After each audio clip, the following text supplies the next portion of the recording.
Hello and welcome to a Late Night Players painting video. Today we are going to be painting the Great Bear Heavy Warjack from Warmachine MKIV using the paint scheme that we had used on our Dire Wolf Warjack, as seen here. Small note before we begin, traditionally I like to use a zenithal highlight on my miniatures. However, I didn't care too much for the new black airbrush primer that I had purchased. I opted simply to prime the entire model white for this project.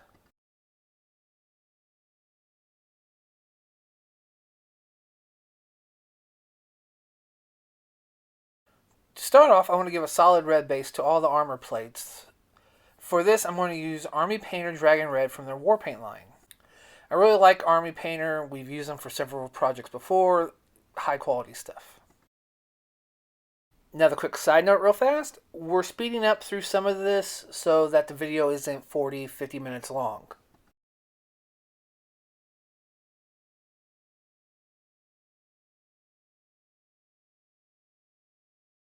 As you can see with this thinned down paint, it's going to require 1 or 2 additional layers to get nice coverage. So let's skip ahead and see what that will look like. This is the model after 2 coats of the red. Still very streaky, not completely solid. So we're going to do one more pass and see what that one looks like. This is perfect. This is the vibrant dark red look that I want for these Warjacks. Solid, smooth.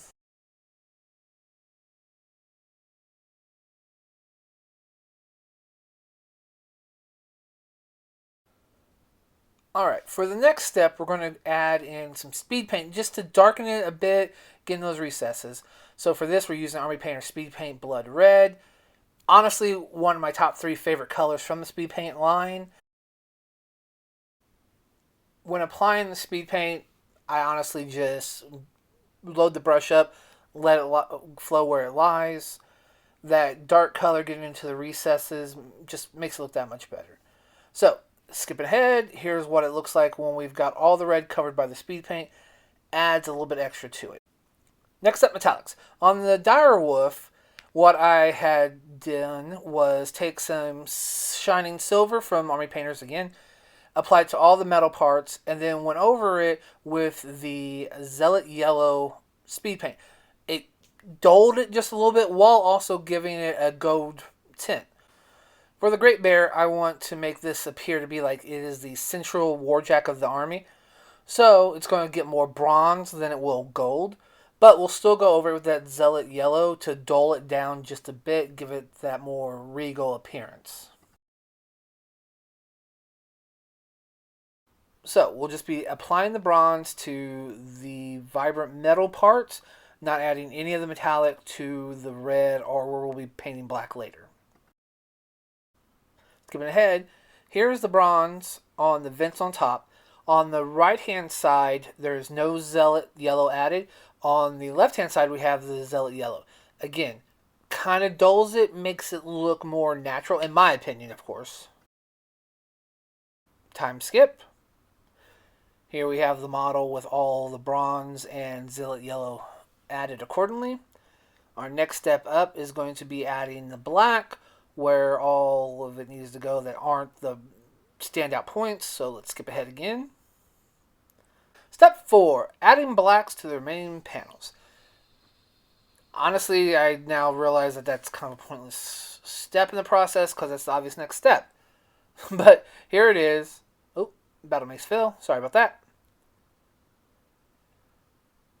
Added the black to all the joints. Add a little bit black to break up the gold so that it bronze, so that it doesn't just overpower. Alright, so on to the weapons. For this step, I'm going to be putting the Gravelord Gray speed paint over the gunmetal metallics. This is primarily going to be used for the finger joints, as well as some of the little brackets on the mace. Additionally, we'll be using Hive Dweller Purple and Plate Mail Metal for some of the accents. Alright, let's skip ahead.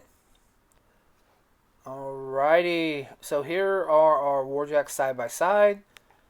For the Great Bear, it would be fine and tabletop ready in this condition. I think it looks good, very solid, but still missing a little bit extra, even with all that added.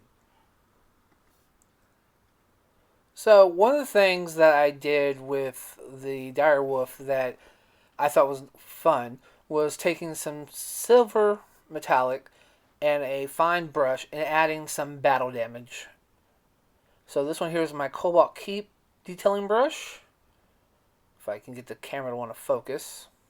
It's a very fine tip. All we're going to do is use some shining silver, and we're going to edge highlight as well as add some battle damage to the entire model. Alright, using this shield as an example, with the lightest of touch, just take the silver over the edge, and then just scratch some details.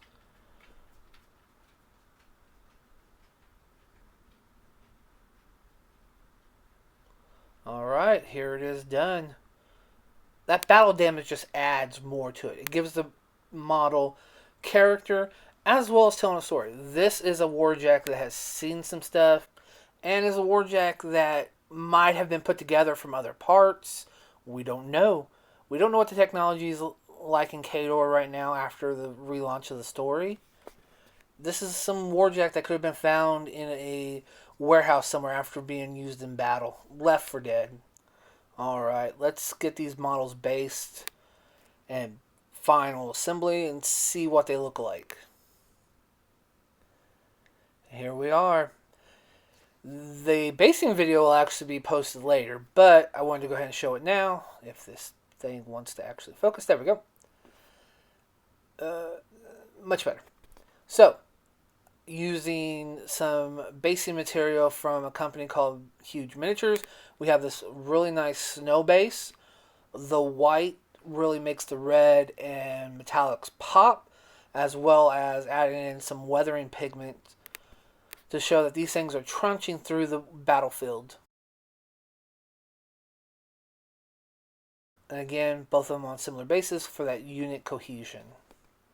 So there you guys are, a step-by-step guide on how we designed our color scheme. If you are a fan of this sort of content, please let us know in the comments below. Like, subscribe, all that jazz. It always helps. And if you want to go that extra mile, we have started a Patreon to help grow our channel. 100% of the money from the Patreon goes back into the channel for more games, more tools, and just the overall betterment of the channel. But again, if you stuck this far, thank you. Hope you enjoyed it. And until next time, keep your dice warm and happy gaming.